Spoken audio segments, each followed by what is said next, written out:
Hey everyone, and welcome to the College Chaps podcast. Well, we are on the brink of week six, which means we are knocking on the door, certainly this week, next week, of the middle of the season. Pretty sure how that came about. So we're going to talk about week six, and there's enough to talk about there to keep us going for a week, frankly. But first, we're the College Chaps.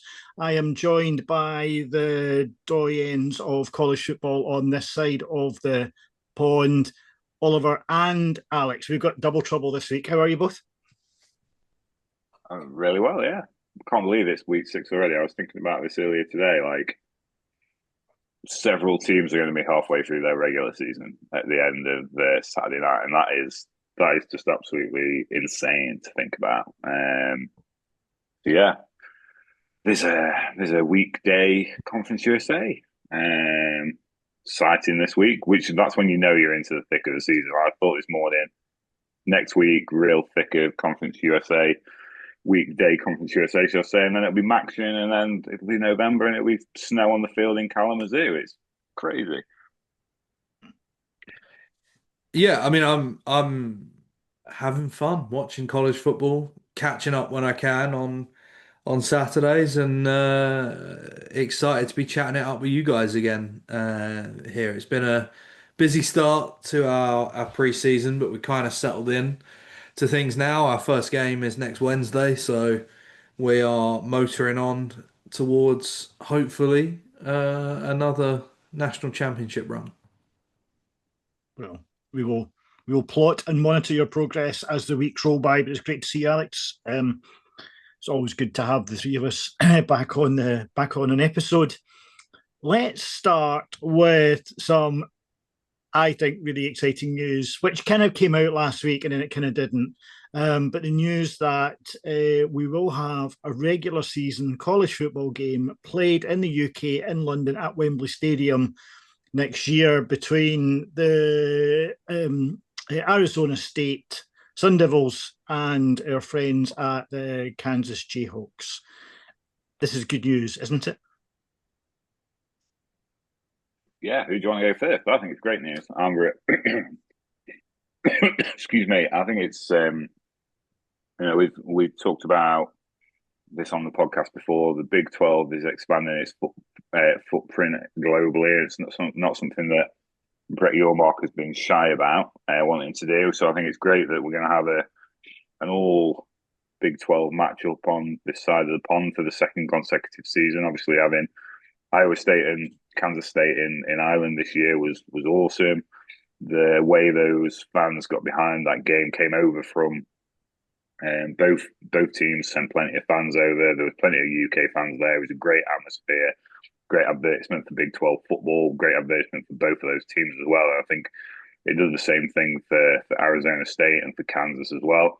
I saw them described as two mid-tier teams of college football earlier today, which made me laugh, given that Arizona State were the Big 12 champions last year and a college football playoff team, and Kansas are a team that has really emerged in recent years. So I think it's exciting. I think it's an exciting matchup. It's exciting to have college football in England for the first time. In our existence as a podcast, our existence following the game of college football. Yeah, I think it's awesome. Yeah, I think it's great. Like, why wouldn't it be great as an Englishman sitting here that can get to Wembley in 90 minutes from home? I'd love it. I can't get to a game in 90 minutes any other time, So I'm gonna get the opportunity to get my Arizona State jersey out of storage and stick it on and go to a game. I Don't completely forgot. I completely forgot you bought that. I remember you buying that. Yeah, The cracker as well, isn't it? It's a beauty. it's a lovely jersey. Um, I might do the old half and half scarf thing and wear the Kansas gear that Coach Leopold so kindly had sent over to us, and then my Arizona State jersey over the top just to look like what the Americans think us Brits are going to be like going to this game. Look, I kind of get where some of the fans of the teams are annoyed, right? I get that. I get their element. But can we stop with the faux outrage of people that are not fans of those teams who are acting like every college football game is going to be taken away from Mm-hmm. Yeah. being on campus? Half the teams don't play on campus anyway. UCLA plays nowhere near UCLA. Like, just stop it with the faux outrage. I'm so over that shit. Like, just move on. Let people enjoy life and enjoy it a bit yourself rather than being angry all the fucking time. Well, one thing I do know for certain is that when Americans come across to this country, I'm not going to talk about Ireland because I'm sure they love that as well, but we're talking about London. They love it, right? They talk about it being a kind of quasi Super Bowl experience for them, right? They're relocating from wherever it might be. In this case, it'll be Kansas or Tempe, Arizona, and coming across, and they get to do all the sites and stuff like that. Yes, you're right, Alex. There's a large percentage of fans who won't come across, but for those that will travel across, it's great. And for us, I think it's a unique opportunity to see more college football played on this side of the pond. And Brian Kelly's immortal words, I think we're getting spoiled now, to be perfectly honest, because there's so much football happening over here. And I think that's just excellent for the expansion of the game in total, whether it's NFL or college. I think it's great that we've got so much stuff over here. And it gives people choice. They can, they're not wedded to having to go to one game a year. There's now, I've lost track, 6, 7. Next year there might be 8 games. No, if Michigan get their act together, there may be 9 games of football happening on this side of the pond. I mean, that's for someone. I mean, we're all the same, right? We've been following this game for decades now. We never thought you would have that number of games played over here. So I think it's brilliant, and it gives us opportunity to see another couple of teams that we might not necessarily see if we were on that side of the state. So I think it's great. I think that's the key thing, right? So it started with the NFL, and a lot of English fans of the NFL either gravitated towards Super Bowl winning teams that they excuse me, struggling with the old voice tonight. They either gravitated towards teams that won the Super Bowl like in the year that they got into the sport. So you see a lot of Cowboys fans and you see a lot of 49ers fans, but then predominantly it's East Coast teams, like, and it's been the same with college football in a lot of respects. I'm a Boston College fan, and there's a lot of fans of teams on the East Coast. And if you were going to go over and see a game, it would be predominantly teams on the East Coast, because getting that far afield isn't the cheapest experience in the world, or going into the Midwest isn't everyone's idea of a great time. So to be able to see a team like Kansas, a team from as far west as Arizona State, because we've talked about that before, is the lure of teams coming to Ireland. You always look geographically as who will make that trip, because no one wants to travel that far, from that far west. So to see a team like Arizona State coming over, I think it's awesome. Mm-hmm. Yeah, I think it's great. So I know we had a bit of a false start a week or so ago with someone leaking the news, and then they not been signed, sealed, and delivered. And I was slightly nervous when I heard that, but it was great to get the news this afternoon. And I think there's some social media stuff that's I don't think any of us are close to this just now, but some social media stuff coming out about tickets and the like. So I think it'd be great, and it would be awesome if Wembley was to be full, because that would be quite the experience for the teams. Great segue into one of the segments we're going to talk about, which is traveling across time zones, and this is not new to us. We've talked about this before, right? So all big fans of the Pac-12. When the Pac-12 went into its ultimate demise, the criticism, and Alex, you talked about this passionately from the student athlete's point of view, the traversing of the country, the Big Ten, and I'm not looking to pile into the Big Ten, but I think they're the ones who are most exposed to this, as Dan Lanning and Lincoln Riley kind of talked about last week. teams are travelling across in some cases, two time zones. I think Lincoln Riley's point was that he'd gone 1 week from being the early kickoff at 9 a.m. their time to the late kickoff last week. It does have an impact on the student athletes. It has an impact on everybody, to be perfectly honest. The counter argument is that they joined the Big Ten and they kind of knew what was going to happen. And let's say they danced for the money. Do we have sympathy, empathy with those teams? I have some sympathy with the teams because the athletes didn't choose to join the conference. But I also think that a 2-hour time difference is not that big of a deal. Now, the bigger deal in it is probably this idea of playing at 9 a.m. and then playing at late in the evening the next week. That's super disruptive, right? Because you can't build a routine around that. You hear a lot about Premier League footballers hating the 12:30 lunchtime kickoff because they're eating bowls of pasta at 9 a.m. in the morning. You then think about what an offensive lineman eats pre-game, and suddenly if they're up at 4 a.m. having to stuff steaks and whatever down their throats to keep them energized in games, I think yes, you can make some points about that. Why we have 9 a.m. games on the West Coast anyway, or even the 12 midday on the East Coast section, I'll never know. I get there's some TV elements to it, but come on, it's midday on a Saturday. Like, get your game late, get people to the game, make sure it's sold out, and it's good to go. So, from that perspective, and that's coming as a Brit who loves those midday Eastern time games because they're 5 p.m. on a Saturday for us, which is perfect. But if you're gonna moan about the travel, I think the travel's an easy target, right? I think it's more the time in the air than the time zones. You flying cross country in the US is not like flying 2 hours to Spain. Yeah, you're in the air for 6 to 7 hours. If you're flying from LA to Chicago, you're in the air a long time. If you're flying from USC to Penn State, you're in the air for a very long time.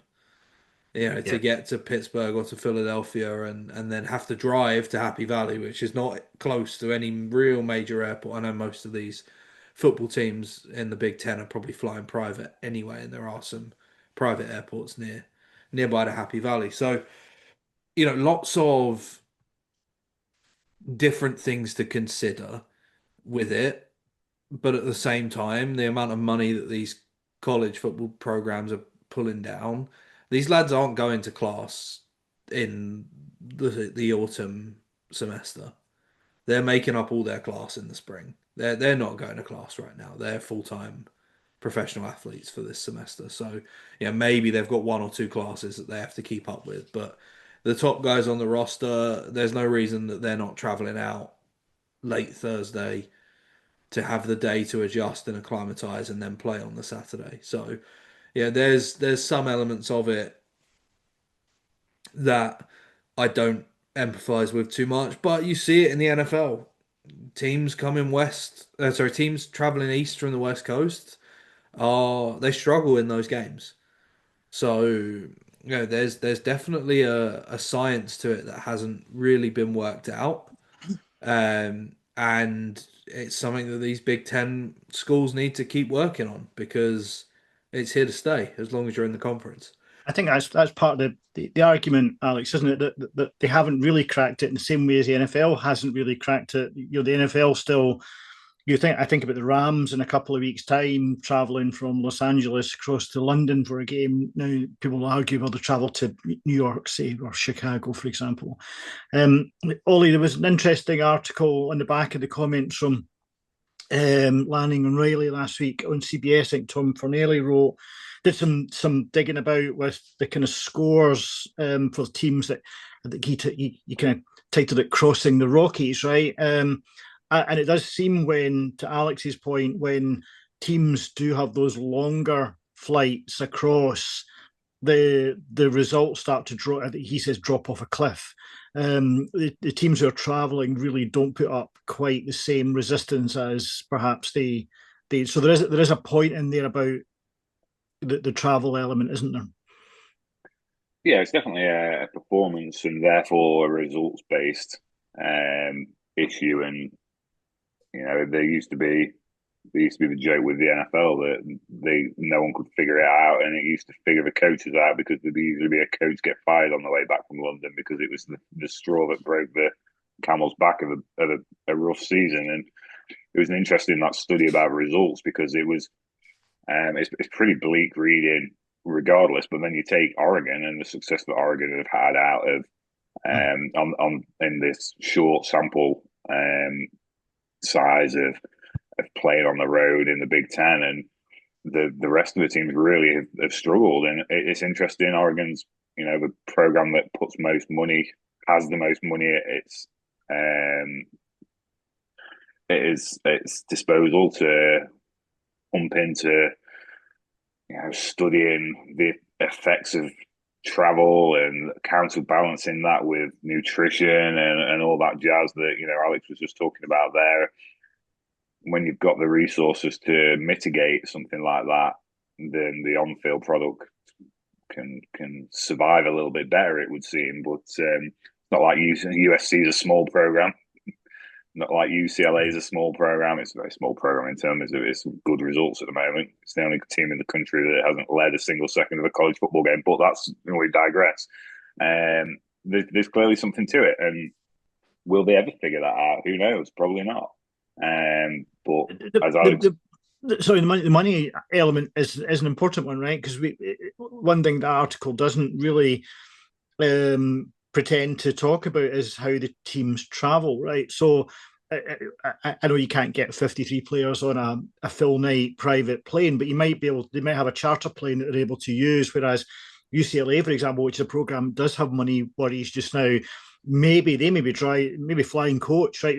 I just don't know how that plays out. So it is kind of interesting. You only have to look at the difference in approach for the NFL Island game, like the difference between the Aer Lingus flight that the Pittsburgh Steelers took over to Ireland versus the Minnesota Vikings, who seem to be caught in PS5s with Madden and NCAA football and the NBA basketball game and stuff. Is a very different approach. I have no idea how that game ended up because I don't give a toss. But there's levels to this thing, right? There's levels to it, and if you can afford to travel in style, yourself, right? You fly to France or you go there on a train. There's a very different feeling when you get there. Or multiply that by however much, and multiply a private charter flight to taking a bus over the Rockies. It's an extreme example, but and these are big lads, right? They're big lads, so there's a comfort element to it as well, right? You stick them even in like a premium economy seat, it's not going to be enough. So if you've got a charter plane which is fitted out with more room in it, which I'm sure Oregon probably have managed to work that out, then it's a whole different ballgame. Let's move on quickly. You talked, Ollie, about coaches getting fired after transatlantic flights, but a coach that got fired this week who hadn't been on a transatlantic flight was Sam Pittman. It's interesting on a couple of levels because it's really the third high-profile firing in the space of, the first 5 weeks of the season, frankly. It's also interesting because the return of the spectre of Bobby Petrino has made his return, and there's been, as you would expect, about 1 million memes over the last few days. He was on the SEC head coaches teleconference today, and he did talk quite fondly about Coach Pittman, as did all the coaches, although if you believe what's been talked about behind the scenes about how he's manoeuvred his way through, we'll see how genuine that is. But I didn't want to talk about that. I wanted to talk about perhaps successors to that position, because there have been a few high-profile head coaches who, as you would expect, have been linked with it.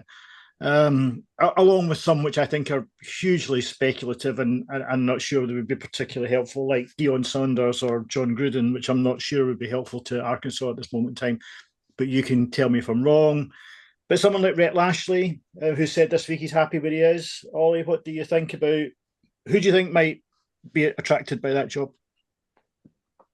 Well, I don't know. I don't know so much about who might be attracted by the job. It's whoever's going to be able to scrape Petrino out of his office, because it seems like he's positioned himself quite shadily, snakily, whatever way you want to say it. Like I used the phrase Sam Pittman was a likable guy in a sport surrounded by vipers, and he got a rattlesnake in his own back garden. In Bobby Petrino, and it sounds like very much like you alluded to there, George. He's been trying to maneuver this for a good minute. He's been very, very sharp on getting rid of staff out of that locker room. You know, pretty much every defensive coach, I think, from what my understanding is, pretty much every defensive position coach and defensive coordinator, he's got out of there, and he wants to make his mark on that program, and I think he's going to be very hard to remove from that position. In all honesty, and it does sound like Rhett Lashley's the front runner, and it'd be a great hire for Arkansas. There's very much a debate to be had about which is the most attractive job, that one or the one that he currently resides in, because SMU is, you know, they're not having a great season so far, but they're not that far removed from a shot at the ACC championship. You know, they're very, very close to winning the ACC in the first season. The location where they are and the money that surrounds that program right now. And, you know, Arkansas hasn't been shy in the aftermath of firing Sam Pittman, that they didn't surround him with the right resources to succeed in the SEC. Why is that going to be any different for Rhett Lashley? Where's this sudden influx of money going to come in for the Arkansas Razorbacks that pays for Rhett Lashley? Because we don't know what he's on right now. We know he's on a good screw, private school. We don't have to talk about how much they pay him or buyouts or anything like that. So we don't know how much it would cost to lure him away from Dallas. So I think everything about where Rhett Lashley is right now is pointed to him being in a better place, unless you love the SEC, George. Well, that's good. That's a good point, Alex, isn't it? Because many people have said that actually, and Ollie's just made the point that the better quicker route to the college football playoff is through the ACC or the Big 12 or whatever, right? So, you know, again, a coach like Alec Golish, for example, who's at UCF, you know, going to throw himself into the SEC, and then how's he going to get his way to the college football playoff? Whereas Rhett Lashley, with all the money that's sitting behind SMU, you could be building and probably are building something which gets them into the college football playoff. So I guess that's the bigger picture, as opposed to, well, it's the SEC and I want to coach in the SEC. The bigger picture is, how can I get to the college football playoff? I'm ready to piss some people off. Any coach that takes this job is an idiot. Oh. You're in the bottom 10% of programs in the conference. You don't have the resources to compete with the teams at the top of your conference. You don't have the recruiting power to recruit alongside the teams at the top of your conference. There is no pathway to success. This has got John Gruden written all over it. 100% has John Gruden written all over it. If I was an Arkansas commit right now and they've rehired Bobby Petrino, I am decommitting faster than Usain Bolt running to McDonald's when he's in China ready to run 100 meters. And they've lost some already, right? Yeah. I think from that very point, Alex.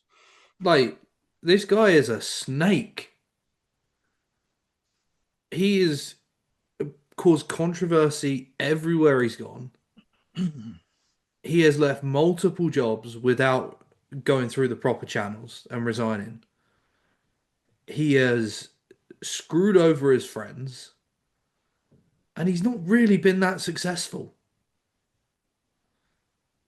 Hey, he took a guy that's gone on and been one of the best NFL quarterbacks in the last 5-10 years and played him at quarterback when he was at Louisville, and that legit is his success in his coaching career. Like, this is an awful hire for Arkansas. And for those not listening who don't really know Bobby Petrino's background, especially at Arkansas, as he left under, I was going to say under a cloud, but it was more than a cloud, right? It was a monsoon typhoon situation, right? So, there do seem to be some boosters, surprise, surprise, who want to have him back, which just frankly bemuses me. Some old white men who love the old white man who got caught shacking up with a 25-year-old intern. And lied about it. That's the right? American dream right there. And then crashes motorbike. Right, okay. Enough Bobby Petrino malarkey. I think that was all proven. None of that was alleged. I think it was all proven, wasn't it? We can't get sued for that. Let's just say alleged, just in case. No, it's written as proof in the Athletic, so it must be true then. Right, one more point before, because we must get on to tickets under 20, because we haven't done it this season at all. We have to do that, right? Ollie's been preparing all week for it. LSU, right? Just quickly on LSU. A couple of weeks ago, Brian Kelly had his hissy fit, was really much perturbed because someone questioned the offense.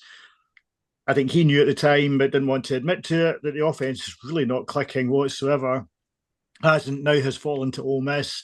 I wouldn't say it's necessarily panic stations yet, but he did say today that the ab injury, that strain, pull, whatever it is still affecting Garrett Nussmeier, who doesn't look half the quarterback he was last year, and I don't think he was a great quarterback last year. So are LSU in trouble, Oliver?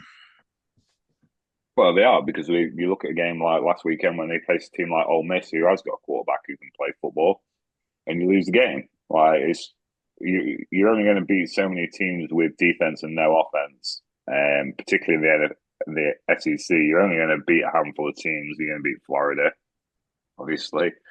But you're not going to beat a team like Ole Miss. You're not going to beat a team like Tennessee. Imagine trying to get into a fighting match with Tennessee with the LSU offense in the state that it is now. Not going to happen. So yeah, I do think they're a team that is not particularly close to the SEC championship right now. Like, there's multiple teams that are in a better shape, and it's not just Garrett Nussmeier. Obviously, there's an element of that, and LSU, when they've been at the most successful, have had an outstanding quarterback.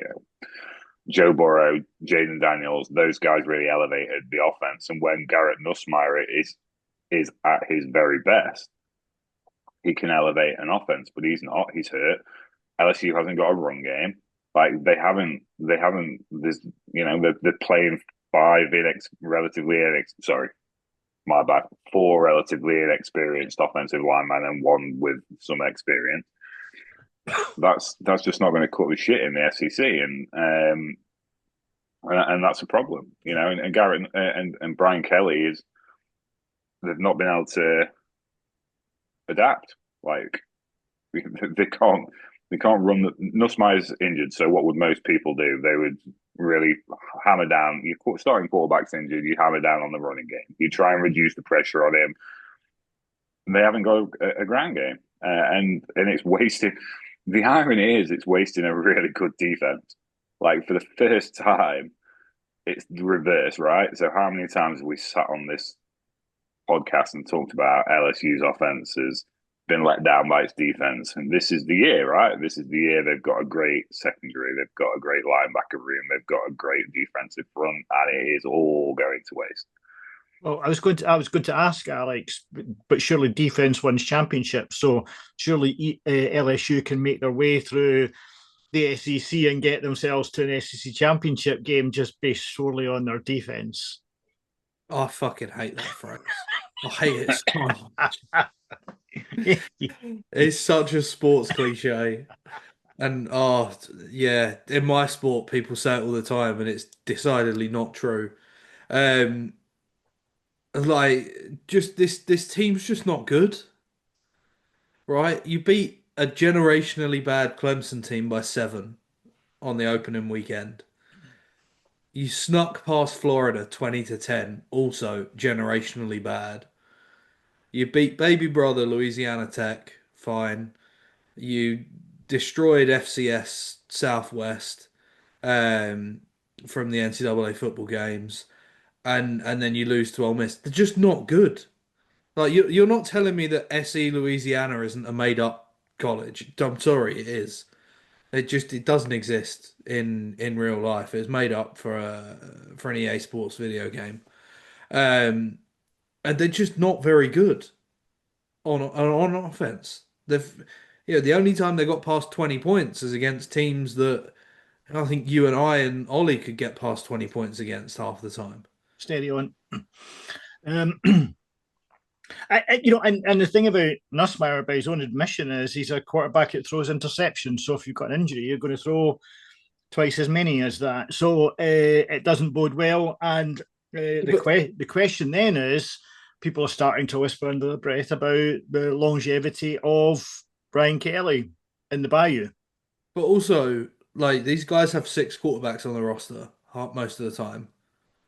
Like, why are you not training your backup to be half decent to step in these games?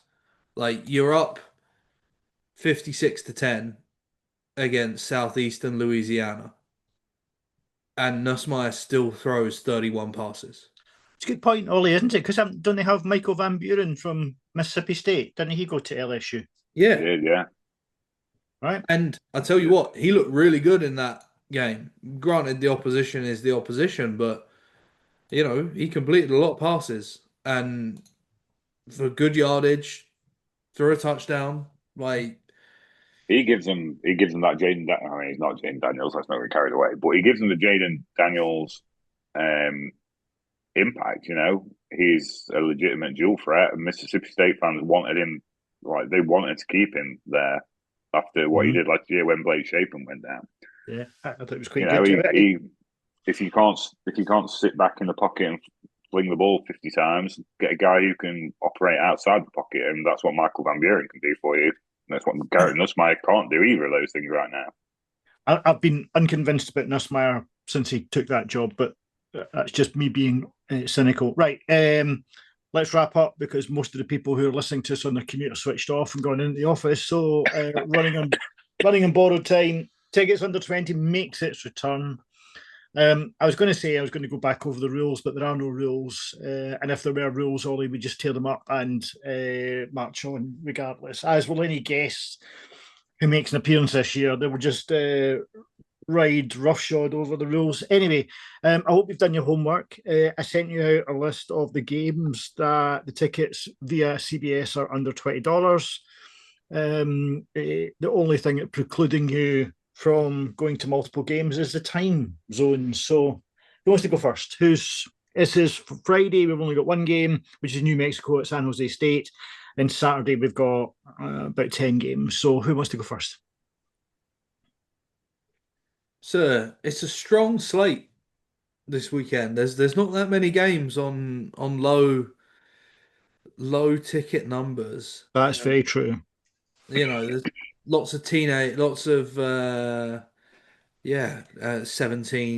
tickets, $15, $16, $17 tickets. But is this a cost of inflation that's now kicking in? There's only one $2 ticket there, and all the rest are somewhere between 14 and 19. Absolutely. But if there is one place that I would love to visit, especially at this time of year, as the leaves turn orange and start to fall, the temperature starts to fall down, the northeast of the United States is where I would want to go. I wasn't expecting that. Now, without being wanting to be called a cheap bastard, Philadelphia is one of my favorite places in the US. So Temple, UTSA at Temple is very appealing. However, it wouldn't be me if I didn't cram this podcast full of a sport that no one listening wants to hear about. So I will be heading to Pitt. Oh, The visit of Boston College, because also on Sunday Pitt Volleyball host Georgia Tech in what is going to be a really, really good matchup. I think they're number 2 in the nation right now, Pitt, or number 3 in the nation, maybe. Right now, they're really, really good. And the football game, that'll be pretty cool as well. So, be a good chance to jump in, see a couple of live sporting events in the Northeast, in the right time of year to be in the Northeast, in a place that I've never visited before, and I'm quite interested in going to visit. That sounds awesome, actually. That sounds like a really good game. And Alex has added a new dimension by adding new sports into it as well. So we have a double header, not just football double header. We have a football volleyball double header, which just throws down the gauntlet to Ollie, who's probably going to have a NASCAR event to go to. Pitt have got 2 of the best linebackers in the country as well, in Carl Lewis and excuse me, Rasheem Biles. Yeah, Joe said there's no rules, but we ordinarily say we can't fly anywhere. You have to be able to get there from A to B without the use of a plane, which basically precludes anyone from having any fun. We had guests last year. We had guests, chartering private planes to get them from one place to the next. We have to cater to guests, and this is us. We can't afford planes. Barely afford to do this podcast. I'd love to go to New Mexico and San Jose State on Friday night to start the weekend off, because I think they're 2 really fascinating programs. I think San Jose State had a lot of expectations coming into this season after a relatively, they had a strong campaign last year with Coach Ken starting like that role late in the hiring and firing cycle, and they were pretty strong, and they had a lot of expectations coming into this year, and they've not quite been there. They've had some strong performances that they've not managed to kind of last a full game, and they're not really where a lot of people thought they would be. But they're an exciting football team to watch. A wide receiver in Danny Scuderi, who might be one of the most underrated pass catchers in the country. And New Mexico is, a lot of people expected them to fall flat when half their team and coaching staff left in the offseason, and they've kind of found a new identity again. So I think that'll be a really interesting matchup on a Friday night. And then I'd have to go to Oklahoma State and Arizona, just because that's literally the only game I'd be able to get through on the slate on a Saturday from San Jose. So yeah, first game post Mike Gundy as well. Arizona are looking a little bit better than they were last year. And I can get 2 games in, which is always my motto. Get as many games as you can, whether they're any good or not. If you could get on a plane, which game would you go to? I mean, Kansas at UCF, bounce house. See Jalen Daniels slinging the ball around. UCF have got some injury issues, but they've got really good defense. Lots of excitement about that game. Virginia at Louisville as well. Like, Virginia is probably the surprise team of the year for a lot of people. Like, the start they've got off to, the offense with Chandler Morris on the center. There's some decent games. Kansas State, Baylor. Sawyer Robertson at Baylor would be great to go watch. And having said that, I've already seen Kansas State this year, and they stunk it out. So, well, probably not Kansas State. I've been to McLean Stadium, but I've not been to see a game, and I'd like to go back because it's quite a nice outlook there. It looks out over a kind of lake, and it will be warm at this time of year, which I think we need because it starts to get pretty chilly. So anyway, that's all from us on this episode. Thanks to the dynamic duo for their excellent input. Thanks to you for listening and supporting us. Stay safe.